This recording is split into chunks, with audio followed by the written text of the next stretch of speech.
Hello, everyone. Shoddy's gonna talk to people. Hi, folks. You may remember me from videos you haven't watched yet. Videos that showed up on your feed, but you didn't like the thumbnail. And videos you thought might be interesting, but they only had 500 views, and you're not going to take chances on the small guy. I'm coming to you live today with a round of Vampire Survivors, played by my good friend, Quarter-Life Burnouts. I've run out of things to say. Let's say you kind of like just hijacked the stream. Mm-hmm. I'm not mad about it. Just this is the only agency I have on the screen. Also, you have a lot of money. Can I make one suggestion before you do anything else? Sure. Go to back. You want me to buy the power-ups that I've already maxed out? Oh wow, you've gotten all of it. Yeah, I always forget how much this game just escalates in such a short amount of time. It really does, and on my end, I can see it on the Discord stream by the continuously decreasing quality. by it like going from 16-bit to 8-bit. Yes. It looks like just purple old men. Mm-hmm. I see. Was it Scream that said I said dead people? I see purple old men. Isn't that 6th Sense? Probably more likely. That's the one with Bruce Willis, right? I don't know which one has Bruce Willis. The kid. Welcome to the most informative stream on Twitch, Quarter-Life Burnouts, featuring extra shoddy. That's right. I have to know if the kid in 6th Sense died really hard. I'm kind of wanting to start a new one, if you're okay with that. That's fine with me. Crazy Castle. Did we ever do Factory Capers? No, we did the farm, and then we did Bumbly Bazaar. Which do you think would be best for Whataburger Land? Are you wanting to do Whataburger Land? I would like to make Whataburger Land. Car ride? It's mostly just like a station, a really slow car ride that just you design like a roller coaster. There's no like uphill or like downhill momentum. It's like a go-kart, right? It looks like a go-kart course. Sadly, no. Go-karts come later. Well, that's lame. Why does it look like a Hot Wheels track if you can't go fast? This bad boy over here.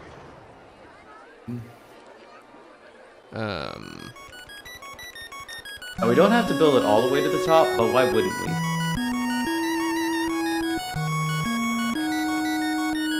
Okay. I just always anticipate that anything that I build at my parks are going to be a wild success, so I make a nice long entrance line. We are open for business, and then hold on. That can go be $2. No, that wasn't what I was looking for. I wanted.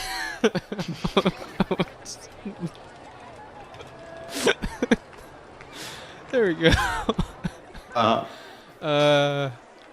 don't know why. Exactly one medium. This is a medium fry. I don't know what they serve you at McDonald's, but that's not what we call medium. 120 people already here. Let's see how many people want one fry. I've seen so many people in my lunch say, "Hey, can I have a fry?" I need a fry. And not the one from Futurama. I was gonna make a joke about him. I can't believe you've stolen my thunder just like that. So, as someone who has edited multiple videos of us doing things like this, I can't tell you how many times I have uttered a similar phrase to what you've just said. Yeah, not to distract from the important thing, I expect you to make a compilation of all the times one of us has stolen the other's joke. Well, it's always you stealing my joke because you're faster than me because I have to concentrate on the game and the jokes, and also you're just smarter and funnier than me. I just make very deep cut connections. Yeah, which you have a lot more references to dig into, whereas I just have One Piece brain, and so I can only make like 5 jokes, and half of them are about Gurren Lagann. I don't know why I mentioned One Piece, because really I'm the Gurren Lagann guy. Okay, we need to build more stuff.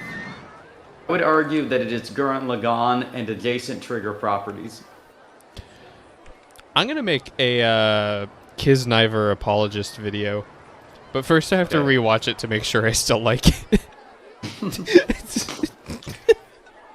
It's funny because I do remember when we talked with Kevin about it. I don't remember what he called it, but he said something, and once he said it, I was like, I mean, you're not wrong, but I still like it.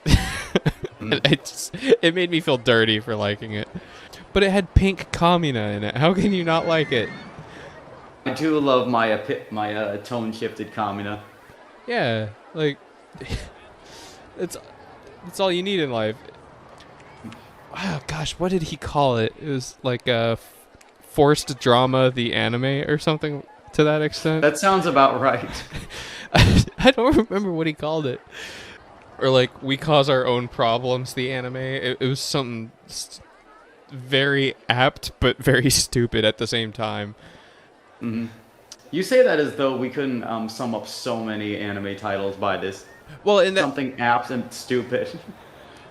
Well, ironically, even the name that he called Kisniver would be appropriate for a lot of anime. It's just for whatever reason. Was that even a popular one, or was it because like Kisniver? Yeah, I know the people that watched it had pretty much that same opinion, but did it have a large viewership, or was it just that the people who watched it were vocal? I assume that the folks who watched it were vocal. We need to know what part of the menu this is. Okay, this. Oh my gosh, this is the table number. You beautiful genius.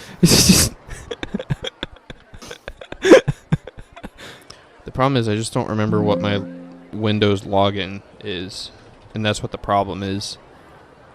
I think mine is like irrevocably linked to my university account, and once I stop like being in university, it's going to be somewhat awkward to try and deal with it.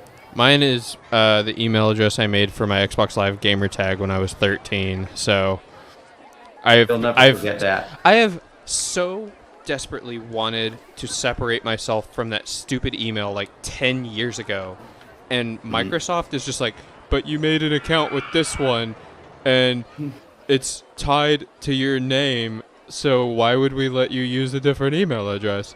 You want to know what's sad? For my ACT, I misspelled my name when I was applying for it. So for years, a lot of university like submissions would refer to me exclusively as. Sorry, I'm not going to say my real name. Let me rephrase all this. I'll cut it out in post. It's extra shoddy. Please, Shoddy was my father's name. Call me extra. Oh gosh, I'm not funny. We're still entertaining though. I can take not being funny if I'm entertaining. I can't. I will commit seppuku because I'm not funny. I will complete Sudoku in RuneScape. You can't stop me. Okay, hold on. Go ahead. No, so we can talk about RuneScape later, but as the video that I'm currently still trying to edit down states, I have like no semblance of an idea of what RuneScape is. Even though I played probably 30 hours of it, all I did was kill cows. But you can go on a long RuneScape tangent later if you want. But the thing that I am now thinking about is that the Nintendo DS, and I want to make a video about this, I had the thought about it in the shower the other day, how it may be one of my favorite consoles ever made, not just because of nostalgia factors, but half of what I remember about that game is how many moms just had Brain Age and Sudoku on that thing, and it was totally like the best way to play games like that. But also, it had, if not my favorite generation, one of my top 3 generations of Pokemon, and it had Nintendogs, and it sold Animal Crossing to me, because I didn't know about Animal Crossing until I saw Wild World commercials. Anyway, but basically, eventually I want to make a video for it where it really was a split console, but not in a way that like detracted from its success. It obviously added to it because it was one of the best-selling consoles of all time, but it's just weird to me that there's a not insignificant number of people who bought it as basically a child's version of a PDA that had brain tools on it, and it was actually a fun way of educating yourself. It's just weird to me that it had just as viable of an option as being an educational tool as being one of the greatest gaming consoles of all time. I think Nintendo has gotten UI right on a lot of consoles from from the early generation of consoles having their own UI to deal with. I mean, look no further than the Wii being just if you were alive in 2006, it's just ingrained in your mind. My mom still tells people how she remembers coming home from work the day that I got a Wii, because I got it over Christmas break, so I got to stay home all day because, I didn't have school, and I had Wii Sports, and I didn't have any other game to play other than Wii Sports, and I did the boxing game on Wii Sports for 4 hours, and she came home from work, and I couldn't use my arms. And she still tells people about how on her lunch break she took me to GameStop to buy me a Wii with my 2 milk gallon jugs full of coins that I collected for years after hearing the Wii announcement. I bought my Wii with quarters. I'm not joking about that. And then she brought me home with the Wii. I plugged the console in. I didn't have Twilight Princess yet. I think I got Twilight Princess the next day or something. So I played Wii Sports all afternoon, and it was the boxing game, and she came home, and I couldn't use my arms. And she was just like, what the heck were you doing all day? I want to build another. Okay, so we're going back to the point of Sudoku. RuneScape was my first exposure to the game of Sudoku. How? And when you brought up the... Okay. It's story time. Yeah, no, how? Okay, there is a sketchy-ass dealer of magical runes in RuneScape. His name is Ali. He sells you a lot of things. You can meet him if you're doing a free-to-play. You could probably just meet him within 5 minutes of starting up your account. He's sketchy as hell. He'll have a box of runes that you can open, and he'll sell you the whole lot of what's inside, and you can just buy a bunch of runes all at once. This isn't really a good way of getting runes, but it's a novelty, because you have to play a 9x9 game of Sudoku to get the good lot. This is a simplified one with basic runes, where you only have to fill up a 4x4 grid and do the Sudoku thing with that. That was the first time I learned how to play Sudoku, because I saw the guide for it on a RuneScape fan site, and that just explained how you play Sudoku.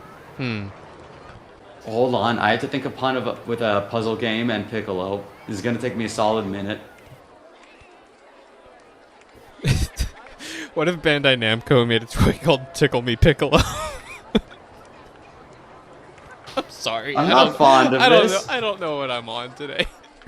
Well, anyway, on the subject of the Nintendo DS, when you brought up that point immediately after bringing up RuneScape, I was 90%, sorry, more like 45% sure that you were going to bring up that MapleStory had a DS port. Did it? It did. I mean, it makes sense, but It was like a single-player game that just used MapleStory sprites, but it existed. I saw it on fabled websites and thought, man, I'd want to play that. The progression is probably a lot more friendly than an MMO. Oh my god! I think I played one night of MapleStory, and I was like, man, I don't need to play a platformer MMO. That was made the right choice. Where it ended. Sick burn, bro. I just heard a weird noise. That's probably a pretzel I'm eating. I apologize. No, it's like a cash shop. It wasn't a pretzel. And then I got... You need to tell the audience how you're watching the stream right now, because normally he has a nice desktop with a microphone and a mic arm, and he just watches a stream that I send to him, and he just comments while I horribly play video games. But he had to go full MacGyver today because his computer still doesn't work. So let me paint a picture for you. I'm at the end of a long dining table. I have my laptop in front of me. I have a mouse. I am using a graphic novel as a mouse pad. And my microphone is nestled in a box of trash bags. That is an agonizing, raise in height noise, does it? Yeah. Because it doesn't gain any momentum. the longest time. I love making frustrating coasters. This coaster sucks. Drop at the end is so excessive. I love it though. I love this one so much. It's so stupid. It is, and apparently, like, it's a fairly good ride. And that scares me.